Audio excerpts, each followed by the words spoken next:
বর্তমান সরকার কি করতে চায় সেজন্য কতদিন সময় প্রয়োজন তা জানার অধিকার রয়েছে জনগণের, বলেছেন বিএনপির ভারপ্রাপ্ত চেয়ারম্যান। বিএনপির মির্জা ফখরুল ইসলাম আলমগীর বলেছেন, এখন সবচেয়ে বেশি প্রয়োজন অতি দ্রুত একটি নির্বাচনের মধ্য দিয়ে সংস্কারকে এগিয়ে নেওয়া।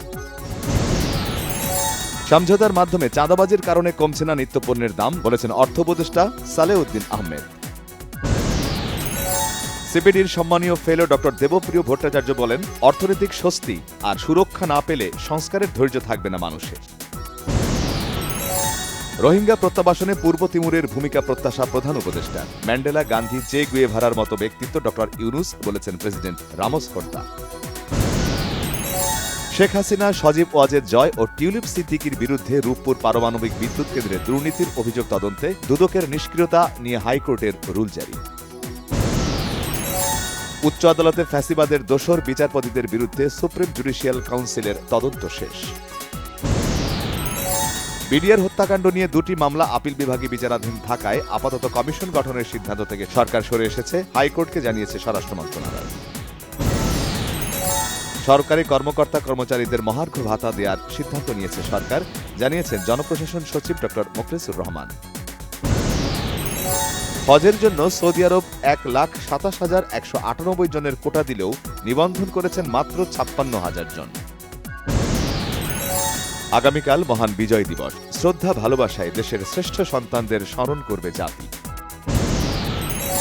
ঢাকা জয়দেবপুর রুটে কমিউটার ট্রেন চালু, স্বল্প আয়ের মানুষের জন্য এই উদ্যোগ, জানালেন উপদেষ্টা ফাউজুল কবির।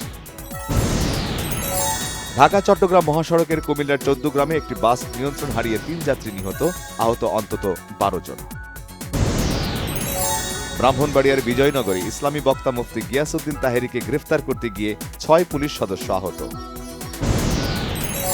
সেন্ট মার্টিন ভ্রমণে সরকারের বিধিনিষেধকে কেন অবৈধ ঘোষণা করা হবে না জানতে রুল জারি করেছেন হাইকোর্ট। সিরিয়ায় ক্ষমতা দখল করা হায়াত তাহরির আল শাম গোষ্ঠীর সঙ্গে যোগাযোগ করেছেন মার্কিন পররাষ্ট্রমন্ত্রী অ্যান্টনি ব্লিংকেন। মানহানির মামলা মীমাংসায় যুক্তরাষ্ট্রের নবনির্বাচিত প্রেসিডেন্ট ডোনাল্ড ট্রাম্পকে $1.5 কোটি দিতে সম্মত মার্কিন গণমাধ্যম এবিসি নিউজ। ওয়েস্ট ইন্ডিজের বিপক্ষে 3 ম্যাচের টি-20 সিরিজে কাল নামছে বাংলাদেশ, ওয়ানডের ব্যর্থতা থেকে ঘুরে দাঁড়ানোর আশা। অনূর্ধ্ব 19 এশিয়া কাপ জয়ী ক্রিকেট দলকে 50 লাখ টাকা আর হকির বিশ্বকাপে জায়গা পাওয়া দলকে 20 লাখ টাকা দেয়া বৈষম্যমূলক আচরণ, অভিযোগ হকি কোচ মামুন রশিদের।